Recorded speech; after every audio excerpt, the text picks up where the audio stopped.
Hi everyone, this is Dr. Mike, host of the free iTunes podcast, Psychiatric Secrets Revealed with Dr. Mike, but that's not why I'm here today.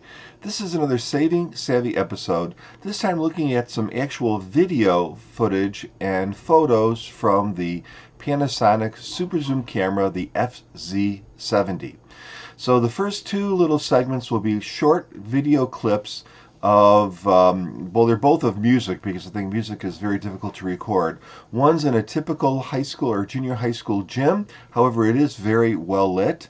The second is in a very dark condition, and I think the FZ70 performs well in both. Then we're going to move to some photos. A lot of these are just test photos that I take. They're not artistic. They're not meant to be. They're really meant to demonstrate what the camera can do. And then we're actually going to move into some family photos. And those, I will tell you, were photo retouch. So if it's black and white, it's because I did that, for instance, in a editor afterwards, because those are real photos. So we'll look at some of those too, but it'll give you an idea. So let's move into the video clips, and then we're going to move into the photos.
Okay, let's move into the photos now. So let me get into the right screen.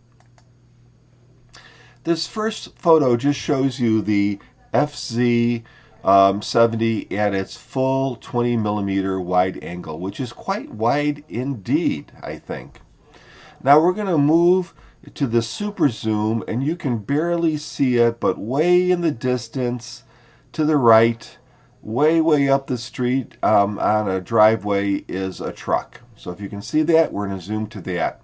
And here you see one of the problems of super zooms in general. Despite all of the great stabilization, we're out over 1200 millimeter equivalents as far as the 35 millimeter film would be concerned, and you can see we just can't get a real sharp image. I'm holding this as steady as I can. I'm leaning up against a post, and it's just not very sharp. So I tried a similar shot on a tripod, and you can see that it's much sharper. So if you're going to use those super zoom cameras, use a tripod. And then here further, I enhanced it a little bit with a little sharpening and just adjusting contrast and stuff, and it looks even better. Now this is not tack sharp, but it will do. This shows the great macro capabilities of these small sensor cameras. I think the macro capability on super zooms in general is pretty darn good, and this is an example of that. Here's another example, and it looks pretty nice, but when I crop into that picture, you can really just see the detail and really how well these cameras perform in macro mode. And here's another macro shot, just because I couldn't resist the macro. I was drawn to it because it did it so well. Here is a shot at the wider angle of this venue, this high school venue, and you can see it gives you a pretty good wide angle. Now I'm going to zoom in about halfway. There's my son playing the trombone, and we're at an ISO now of about 800, and it's pretty clear and clean. We move in closer, and the camera has to go to an ISO of 3200. And you can see there's quite a bit of noise in the picture. I don't know if you'll see that on YouTube. It's a lot softer, but I could still post that picture if I wanted to, or maybe if I converted it into black and white. Here again, certainly I'm not saying this is my best photo ability, but just to give you an idea. And here we're about 44.9 millimeters. So we're out approximately about 300 millimeter focal length. I'm zooming in, and at these intermediate focal lengths, the images look pretty good. I always take this shot to look at sort of the dynamic range of the sensor. I'd say this is not as good as some, better than others, so it's fine. And here's that bridge I always take.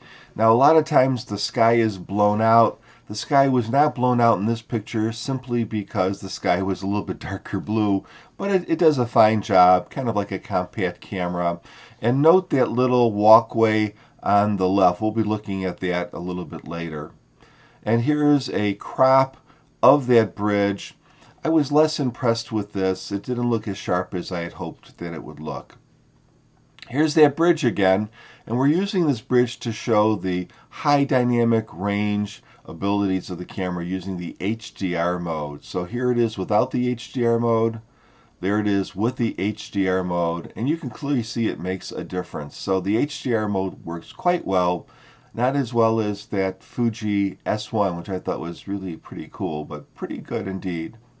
Here's a house. I chose this house because it has both dark and kind of lighter colors on it. This is without HDR, and this is with HDR. And again, I think it really does make a difference. Now, these are just some family party shots. This one was done with a flash, and these are real shots that I think real people would take. That's why I'm showing you some of these personal photos. Here's another one of one of my great nieces, and a great niece and a niece. And of course, this was done post-production, the sepia tone. Here's one of my daughters. Again, I actually blurred the background post-production, so I didn't get that great blur in the camera. And my niece, just kind of an artistic shot. I took it at random, and I thought it was cool, so I turned it into black and white. A great nephew. And this is my great nieces and nephews, kind of a traditional shot that we take every year as they get older. And I think here you see the benefit of the little wider wide angle. So we're at 20 millimeters, and we were really able to get everyone into that shot, which is getting harder and harder every year as they get older. All right, here's one of the problems with the super zoom. So I'm out at the full super zoom, and I'm trying to focus on this bird, and the bird is relatively stationary. Now, I'll say the camera seems to be trying to focus on that little wrought iron thing, but it's not doing a very good job there either. It's just so hard to hold the camera when you're way out at that 1200 millimeter equivalent. Here again, I'm shooting at a bird. I think it's trying to focus on the bird. Really, nothing looks in focus here. Maybe the rock's in focus. I just don't know. But it's very hard to do that. But if you take enough shots, occasionally you get a good one like this one. So this is a great shot, I think, and it has really nice blurred background. Here we're out to the full 1200 millimeter equivalent zoom, and it looks actually amazingly good. Here again, I'm trying to take a little shot of this robin. We're out at a focal length of about 650 millimeter equivalent.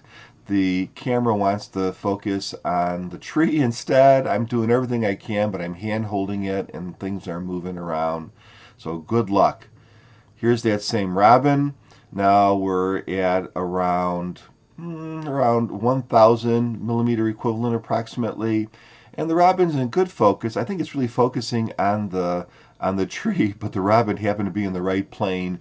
And so sometimes if you take enough shots, you do get a good picture. Again, I'm not saying this picture with the twigs in front of the robin is a great picture. I'm just talking about it being in focus. We're all the way out on 1200 millimeters. Why do animals always turn their back to me? I don't know. They just do. They should look at me and smile or something.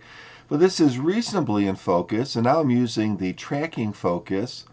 However, even at a smaller focal length, we're now at about 770 millimeter focal length. That animal starts moving and the camera just can't track it and it's out of focus. So let me get back out of this screen, and if I can figure that out, here we go. And here we are back again. So as you can see, the camera does a pretty decent job in many typical situations where it's really sold. In other words, as a super zoom camera, it, like all super zooms that I've tried so far, really that focusing can't keep up because you're moving around and you absolutely have to use a tripod. I think if you used a tripod, you might be able to get better results. And so, as I've said in past videos, the secret is if you're going to do any kind of wildlife photography, make sure that the subject is as still as possible. Make sure you're using a tripod or a monopod. Take lots of shots, and some of them may turn out okay, but expect some blurry shots. Otherwise, I found the camera to be just what I would expect it to be, a nice compact camera loaded with all sorts of extra features like the super zoom and special filters and all that kind of stuff. And it's a bargain price now if you get a refurb, so you might want to look for it. With that said, I'd say have a wonderful day. I'm of course drinking, it's for early in the morning, that's why I'm kind of blown out on the side here.